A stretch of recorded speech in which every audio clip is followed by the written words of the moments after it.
It's a cold, overcast morning in the spring of 1943. The airfield hums with the constant noise of engines, the flurry of activity as mechanics prepare aircraft for another day of battle. But today, something extraordinary is about to unfold. A lone Allied reconnaissance plane has just returned, its crew visibly tense, their faces etched with disbelief. As the plane touches down its cargo, a captured German bomber slowly emerges from the shadows, pulled by a tow tractor. Its battered fuselage tells the story of a harrowing mission that ended in defeat. But what catches the eye of the pilots and engineers gathering around is far more startling. The bomber's fuel tanks, exposed and unprotected, are revealed to the crew. This wasn't a standard design flaw, it was a strategic gamble, one that would leave even the most seasoned pilot stunned. The vulnerability was so obvious, so shocking, that it seemed almost unimaginable in the midst of war. As the crew of Allied pilots cautiously approach the wreckage, they exchange nervous glances. What they are about to uncover would change the way the war in the skies was fought. The year is 1943, and the Second World War is entering a critical phase. On the Eastern Front, the Germans are reeling from the disastrous defeat at Stalingrad. In North Africa, the Allies are advancing, and the war in the Mediterranean is escalating. Yet in the skies above Europe, a deadly arms race is unfolding, one that will define the aerial combat strategies of both the Allies and the Axis powers. Bomber aircraft have become the focal point of this aerial conflict. The Allies, particularly the United States and Great Britain, have invested heavily in long-range bombers to strike deep into German-held territory. The Luftwaffe, in response, has placed immense importance on its own fleet of bombers, believing that strategic bombing would cripple the Allied war effort. By 1943, the skies over Europe are crowded with heavy bombers, the British Lancaster and Halifax, the American B-17 Flying Fortress, and the German Heinkel He-111, Dornier Do-17, and the formidable Junkers Ju-88. Each side has learned to counter the other's tactics, and each bomber has its own strengths and weaknesses. However, it is the bomber's fuel tank, design often overlooked, that will become one of the most critical aspects of this aerial struggle. At the heart of the German bomber fleet lies the Luftwaffe's prized aircraft, the Junkers Ju-88. A versatile and heavily armed bomber, the Ju-88 was intended to be the backbone of the German strategic bombing campaign. Its primary role was to strike enemy targets with high precision and devastating firepower. Whether it was used for precision daylight raids or night bombings, the Ju-88's speed and agility made it a formidable opponent. However, despite its many strengths, the Ju-88 had inherent design flaws. One of the most significant weaknesses was the vulnerability of its fuel tanks. German engineers, in their drive for speed and efficiency, opted to place the aircraft's fuel tanks in unprotected positions. Unlike Allied bombers, whose tanks were often shielded by armor or placed in more secure locations, the Ju-88's fuel tanks were exposed. This design decision, made to save weight and space, would soon become a critical vulnerability, one that would be exploited by Allied pilots who would come to understand the bomber's weakness. On that fateful day in 1943, as the wrecked Ju-88 was brought to the Allied airfield, the stunned pilots were about to learn the true extent of this flaw. In a moment of unprecedented clarity, they would realize that the bomber's design could be its undoing. As the wreckage of the German bomber was rolled onto the airfield, a sense of awe mixed with disbelief washed over the gathered Allied pilots and engineers. For many of them, this was not just another downed enemy aircraft. It was a rare glimpse into the heart of the enemy's designs. As the crew members moved closer, their initial astonishment gave way to a mixture of curiosity and unease. The Allied pilots, seasoned by countless missions and battles, had faced the German bombers in combat before. They were no strangers to the bomber's firepower, but seeing the vulnerability of the Ju-88 firsthand was a different experience entirely. They were used to the fierce, almost relentless nature of Luftwaffe bombers, always appearing like unstoppable forces. But now the sight of the exposed fuel tanks, sitting so dangerously close to the aircraft's exterior, began to stir a new sense of possibility. Lieutenant Colonel John Davis, a seasoned RAF pilot, stood at the forefront of the group, his gaze fixed on the Ju-88. He couldn't hide his astonishment as he studied the bomber's exposed fuel tanks. "It's almost like they wanted us to destroy them," he remarked under his breath. The fuel tanks were not only vulnerable but located in a place where a single shot could ignite a catastrophic explosion. The engineers, too, were deeply intrigued. They began to assess the bomber's structure, taking meticulous notes. The more they examined it, the clearer it became that the Germans had underestimated the importance of protecting these vital components. What was even more unsettling was that the design flaw had remained unnoticed by most. How had it escaped the scrutiny of the Luftwaffe's most experienced engineers? For these pilots and engineers, the knowledge gained from this single encounter would not only reshape their tactical approach to bombing raids, but also influence how they viewed the war itself. A single design oversight had given them a new edge, a new weapon in their arsenal, one that could turn the tide in the air. The Junkers Ju-88 was considered one of the most advanced bombers of its time. In the early years of the war, it had been hailed as a symbol of German technological superiority. However, its role as a primary weapon of the Luftwaffe was soon questioned when its design flaws were revealed to the Allies. Strategically, the Ju-88 was expected to be an invincible force that could breach Allied defenses. Its high speed, powerful armament, and ability to carry heavy payloads made it a dangerous adversary. The Luftwaffe had carefully honed the tactics used by the Ju-88 crews: precision bombing, dive bombing techniques, and swift evasive maneuvers. However, what was often overlooked in German strategy was the bomber's vulnerability in combat. As much as the Ju-88 excelled in its role, it was still prone to the same weaknesses shared by all bombers: susceptibility to anti-aircraft fire and enemy interceptors. Yet the Allied pilots had learned to exploit those weaknesses effectively. It wasn't until the discovery of the bomber's exposed fuel tanks that the full scope of its vulnerability was understood. Allied pilots quickly realized that a single shot to the right location, whether from enemy fighters or anti-aircraft guns, could cause catastrophic damage to the bomber. The idea that such a powerful aircraft had such a fragile weak point seemed almost unbelievable. For the Allies, this discovery was more than just an unexpected advantage. It was a strategic revelation. The ability to target and disable German bombers with such precision would become central to their aerial tactics. The Ju-88's vulnerabilities would change the way the war was fought in the skies.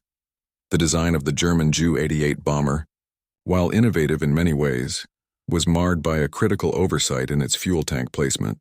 The bomber was a marvel of engineering, combining speed, firepower, and payload capacity into a single package. Yet one of the most basic principles of aircraft design, fuel tank protection, was ignored in pursuit of speed and efficiency.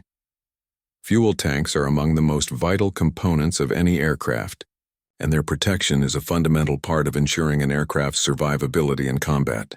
But in the case of the Ju-88, its fuel tanks were mounted in exposed positions within the wings and fuselage.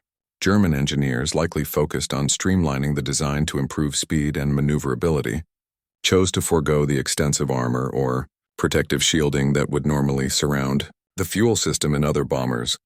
This design decision was based on a calculation, the hope that speed and evasive maneuvers would protect the aircraft in combat, rendering armor unnecessary. However, this gamble would prove costly. The exposed fuel tanks became an incredibly vulnerable target for Allied fighters and anti-aircraft gunners. A direct hit to the wrong spot could cause a devastating fire, leading to the bomber's destruction. The flaw was all the more surprising because of the Luftwaffe's reputation for precision engineering. But what this exposed fuel tank design revealed was a deep flaw in German thinking. It was a mistake that would cost them dearly in the months to come. When the Allies first encountered the Ju-88, many of them were puzzled at the apparent oversight. They could hardly believe that such an advanced machine, capable of bringing such devastation, could have such an obvious weakness. It seemed as though the Germans had underestimated the value of fuel tank protection. This oversight would become the key to their undoing. The technological angle of this story is more than just a tale of one design flaw. It underscores the importance of the seemingly small details that often make the difference in war. A single design choice, the placement of fuel tanks, could change the course of aerial warfare and shift the balance of power in the skies. At the heart of every major military decision lies leadership, and the oversight of the Ju-88's fuel tank design was no exception. It was clear that the German leadership, from engineers to high-ranking officers, had made critical decisions that would ultimately leave their bombers vulnerable. The decision to leave fuel tanks exposed and unprotected was not the result of a single misstep, but rather a collective oversight at multiple levels. The engineers who designed the Ju-88 were focused on optimizing its speed and payload, balancing these factors with an emphasis on technological innovation. Yet the leadership's lack of focus on the bomber's survivability in combat left a crucial gap in its design. On the other hand, the Allied leadership saw the value in this discovery immediately. The pilots and engineers, recognizing the potential of the exposed fuel tanks, made it a point to exploit this weakness in subsequent missions. The tactical insight gained from the captured Ju-88 would shape their strategy for the remainder of the war. The lesson here wasn't just about technical specifications, but about the importance of leadership in shaping a military's approach to design and tactics. Moreover, this exposed flaw raised moral questions about the nature of war itself. Was it a sign of overconfidence in their own designs that led the Germans to overlook such a critical aspect? Was it a failure to anticipate the brutality of aerial combat? The moral implications of the bombers' vulnerability extended beyond technical analysis and into the ethical responsibility of leaders who must make decisions that impact the lives of their troops. For the German Luftwaffe, the Allied bombers posed an ever-present threat in the skies.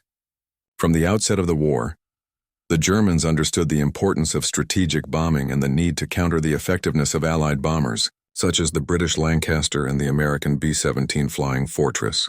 These bombers were designed with heavy armor and defensive armament, specifically to withstand attacks from enemy fighters and anti-aircraft fire.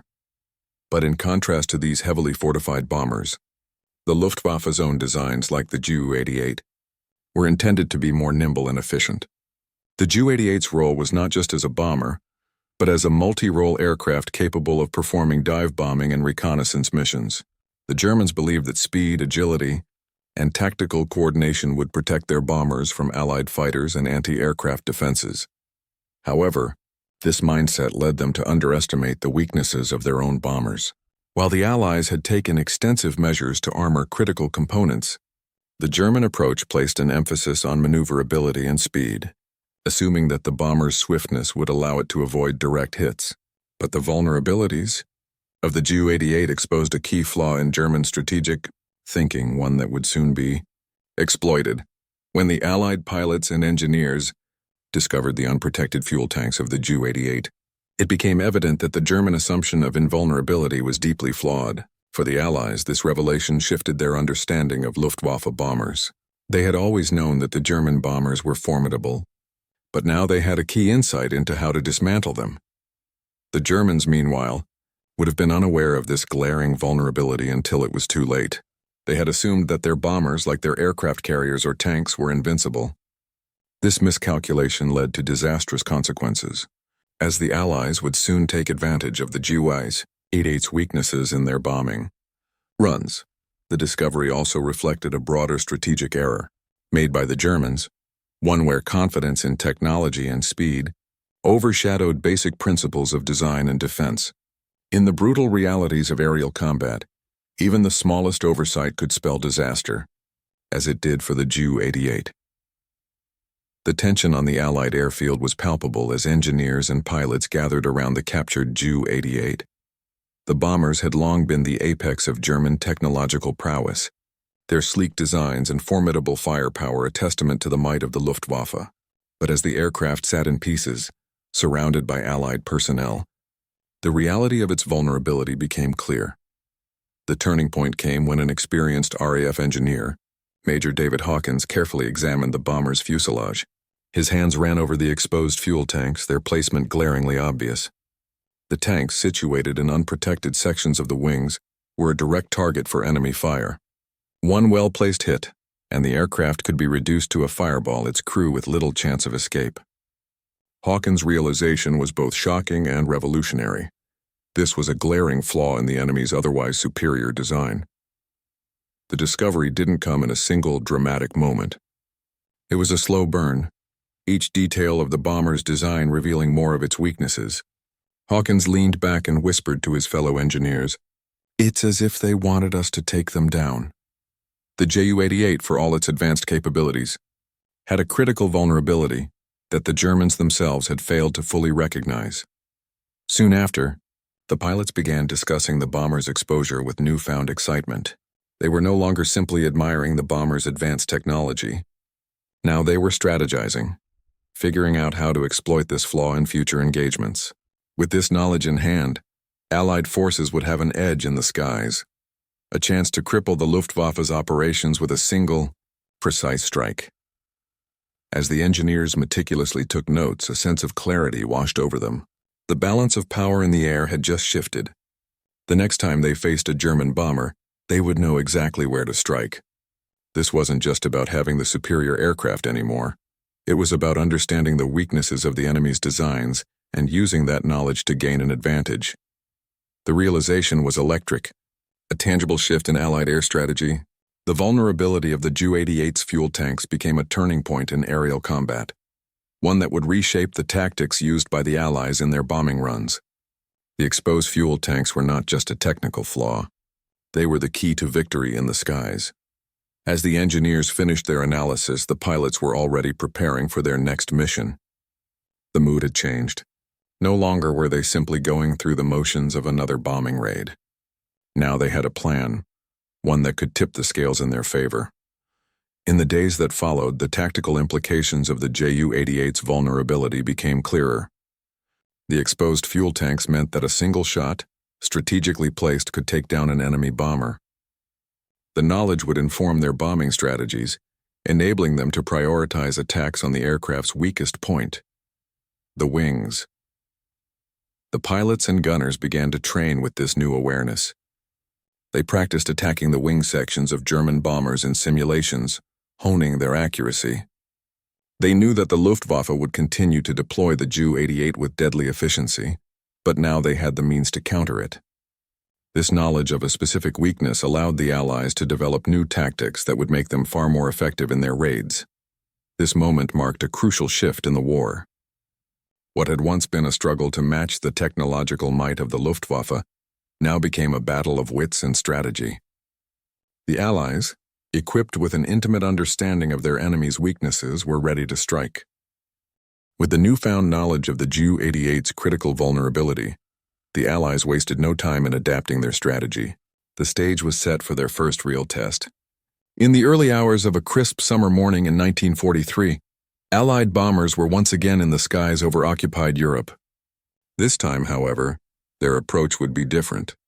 This mission would serve as a proof of concept, the first real-world application of the tactical advantage they had gained. The target was a heavily defended Luftwaffe airfield, known for housing a number of Ju-88 bombers. As the formation of Allied bombers approached, a sense of quiet determination settled over the crew. This was no longer just another mission to destroy military installations. It was a calculated strike, armed with the knowledge that one well-placed hit could bring down the enemy aircraft. The squadron leader, Captain Edward Moore, gave the order to split the formation into two groups. One group would engage in standard bombing runs on the airfield, while the other would focus on taking down the German bombers in the hangars. The Allied pilots knew they would face resistance from Luftwaffe fighters. But the key to this mission was precision, targeting the exposed fuel tanks of the Ju-88s. As the bombers closed in on the airfield, the German fighters moved to intercept. But the Allied pilots were ready. With their new tactics, they attacked with renewed precision, aiming for the wings of the Ju-88s. One by one, Allied fighters opened fire, targeting the vulnerable sections of the bombers. And then the first hit, the explosion was catastrophic. A Ju-88 hit directly in the wing, erupted into a fireball. The blast sent shockwaves through the air, as if to confirm the truth of the engineers' findings. The vulnerability of the Ju-88's fuel tanks had been exploited with deadly efficiency. One hit, one bomber down. The rest of the squadron followed suit, targeting the exposed fuel tanks in each subsequent bomber. By the time the mission was over, several Ju-88s had been destroyed or severely damaged. The Allied pilots, now fully aware of the bomber's fatal flaw, returned to base with a sense of triumph. What had once seemed like a remote possibility, a vulnerability in one of the Luftwaffe's most prized aircraft, had been confirmed on the battlefield. This was the moment when the knowledge gained from examining the Captured Ju-88 was turned into actionable military strategy. It wasn't just about the destruction of a single bomber. It was about shifting the balance of power in the skies. The Allied pilots knew they had gained an edge, one that would prove critical in the months to come. The ability to exploit the Ju-88's weaknesses would become a central component of their air raids. The vulnerability of the exposed fuel tanks had been proven in combat, and now it was a part of the Allies' aerial doctrine. With each subsequent mission, Allied pilots became more adept at exploiting this flaw, systematically eroding the Luftwaffe's bomber force. The Ju-88's vulnerability had been uncovered, and the Allies would use it to their advantage in one of the most critical periods of the war. The success of the mission was a game-changer for the Allied forces. The moment the first German Ju-88 bomber went down in flames after a single shot to its exposed fuel tank, the Allies knew they had gained a decisive advantage. What had previously been a formidable enemy aircraft, a symbol of German aerial strength, was now revealed to be vulnerable in a way that was both surprising and exploitable. In the wake of the successful mission, Allied strategists immediately began refining their tactics. The knowledge of the Ju-88's weak spot became integral to every subsequent bombing raid. No longer were the Allied forces solely relying on sheer numbers or firepower to take down enemy bombers. Instead, they had developed a surgical strike method, aiming for the bombers' fuel tanks with deadly accuracy. Air missions that once seemed like a struggle for survival became calculated attacks. Allied fighters equipped with this new knowledge began targeting Luftwaffe bombers with laser-like focus. Every bomber that crossed the Allied radar was met with a barrage of fire, aimed precisely at its wings. The results were devastating. With each raid, the Luftwaffe began to feel the sting of their strategic mistake. German bombers, once feared for their payloads and power, began to fall from the skies at an alarming rate. The Ju-88's design, once thought to be near perfect, was now its Achilles heel. In turn, this shifted the balance of power in the air, and the Allies gained the upper hand. As the weeks turned into months, the Ju-88's vulnerabilities became more widely known among Allied forces. They were no longer surprised by the bomber's speed or firepower. Instead, they anticipated its weaknesses. This new understanding of the Ju-88's limitations became one of the defining features of Allied air superiority in 1943 and beyond. With the shift in strategy, the Allies began to see a reduction in Luftwaffe bomber sorties. The once feared German bomber fleet had been severely crippled. The Ju-88, a symbol of Nazi technological superiority, had been outwitted and undone by a single exposed design flaw. The news of the Ju-88's vulnerability spread quickly through the ranks of the Luftwaffe. German pilots, who had once relied on the bomber's speed and power, now faced the harsh reality of its fragility. They had underestimated the importance of fuel tank protection, and the consequences were severe. Luftwaffe commanders, desperate to maintain their air superiority, ordered modifications to the Ju-88 in an attempt to rectify the flaw. However, these adjustments came too late. The damage had already been done. The Allied forces had already exploited the weakness with devastating effect, and no amount of quick fixes could undo the tactical advantage the Allies had gained. The German response was a mixture of frustration and confusion. How had they missed such a fundamental flaw in their bomber's design? And how could they have overlooked the importance of protecting such a critical component? These questions lingered in the Luftwaffe's leadership as they tried to regroup and reimagine their aerial strategies. The Ju-88's exposure as a vulnerable target not only impacted its role in the war but also altered the trajectory of German bomber development. The Luftwaffe would go on to develop new aircraft models, including the more advanced and heavily armored Heinkel Hu-177.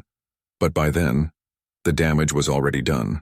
The German bomber fleet was no longer the threat it once was, and Allied bombing raids became increasingly successful. For the Luftwaffe, the lesson learned from the Ju-88's exposed fuel tanks was a harsh one. Strategic oversight, combined with an overconfidence in their designs, had allowed the Allies to turn the tide of air warfare in their favor. The Ju-88 would be remembered as a cautionary tale, an aircraft that, for all its advanced features, fell prey to the smallest of design flaws. The consequences of the Ju-88's vulnerability rippled far beyond individual missions and aircraft. The discovery of its exposed fuel tanks had a profound impact on the broader strategic landscape of World War II. The tactical shift that the Allies undertook, focusing on precision attacks aimed at the bombers' weak points, was just the beginning of a more significant transformation in the aerial combat tactics employed during the war. As the Allies successfully exploited this newfound weakness in the Ju-88, they gained not only air superiority, but also the ability to disrupt German supply lines and infrastructure. The destruction of bombers meant fewer attacks on Allied cities and military installations, allowing the Allies to plan their own bombing runs with increasing confidence. This shift significantly boosted morale among Allied forces, who had suffered heavy losses in earlier years of the war. In the months that followed, this precision-based approach to bombing would extend beyond the Ju-88. Allied pilots began to employ similar tactics against other German aircraft and strategic targets. The concept of targeting vulnerabilities, whether exposed fuel tanks, weak armor, or unprotected areas, became a core principle of Allied air doctrine. It would influence every theater of the war, from the skies over Europe to the Pacific front. The intelligence gained from examining the captured Ju-88 also led to a surge in technological and tactical innovation within the Allied forces. Engineers and pilots continued to refine their strategies, often using captured enemy aircraft as the key to understanding the intricacies of German aviation technology. The lessons learned from the Ju-88's exposed fuel tanks were applied to the development of newer Allied aircraft and bombing tactics, ensuring that they would remain one step ahead of their German counterparts. On the other side of the conflict, the German response to the revelation of the Ju-88's flaws was one of scrambling to adapt. While modifications to the aircraft were made, the psychological blow was perhaps even more damaging. German engineers and military leaders had once believed their designs to be invulnerable, but the Allies' ability to exploit a single flaw in one of their most advanced aircraft shattered that illusion. The Luftwaffe's morale began to suffer, and the once feared bomber force was now seen as increasingly vulnerable to Allied strikes. In the long term, the exposure of the Ju-88's weakness highlighted a fundamental shift in how the Germans approached bomber design and strategy. They had to move from a reliance on speed and offensive power to an emphasis on durability and protection. This shift, however, came too late to save the Ju-88 or to restore the Luftwaffe's dominance in the skies. The Allied forces had already gained the upper hand. As the war continued into 1944 and beyond, the psychological and tactical impact of the Ju-88's vulnerability continued to shape aerial combat. The lesson was clear. In modern warfare, the smallest detail could make the difference between life and death, between victory and defeat. The Allies had learned that exploiting these weaknesses was just as important as having superior firepower. And with this knowledge, they would continue to press their advantage, taking the fight to the heart of Nazi Germany. The vulnerability of the Ju-88's fuel tanks, once discovered, became a symbol of the broader lessons learned in the brutal theater of World War II. What began as a tactical oversight in the design of a single aircraft would echo throughout the war and beyond. It wasn't just the technical flaw of a bomber. It was a reminder that, in warfare, every detail matters, whether in strategy, design, or leadership. For the Allies, the exploitation of this vulnerability marked a turning point. They had not only gained an edge in the battle for air superiority, but had demonstrated the power of knowledge in war. The ability to find and exploit weaknesses, often those that others overlooked, became one of their greatest weapons. What the Germans had once seen as a small and seemingly insignificant flaw turned into the Allies' greatest advantage. This event also highlighted the evolving nature of warfare itself. As the war continued, technology advanced, and with it, the sophistication of tactics. The reliance on brute force, once the cornerstone of combat, gradually gave way to precision strikes, intelligence gathering, and the exploitation of enemy weaknesses. The lesson learned from the Ju-88's exposed fuel tanks resonated deeply in the development of future air combat strategies, as it did in the design and deployment of new aircraft. But the significance of this discovery wasn't just technical or tactical. It was human. It was the ingenuity of the Allied pilots and engineers, their ability to read between the lines to adapt and to turn the enemy's own design against them. It was also a sobering reminder to the Germans of how easily the course of war could change. One small mistake in design, one overlooked vulnerability, could shift the balance of power. The legacy of the Ju-88's vulnerability lives on as a historical example of how even in the most advanced technologies, weaknesses can be found. It serves as a reminder of the profound importance of attention to detail and the ever-present danger of underestimating one's enemy. In the end, it wasn't the sheer might of one side's weapons that decided the outcome, but rather the ability to understand, adapt, and exploit the smallest of cracks in the armor of the adversary. This moment in history, like so many others, showed that victory often lies not in the strength of an army or the size of its weapons, but in the ability to perceive what others cannot, whether in a battlefield, a bomber's design, or the way a war is fought. This discovery, though small in its specifics, was a pivotal moment in the grand arc of World War II, reminding us all that in warfare, the greatest advantages are often found in the most unexpected places.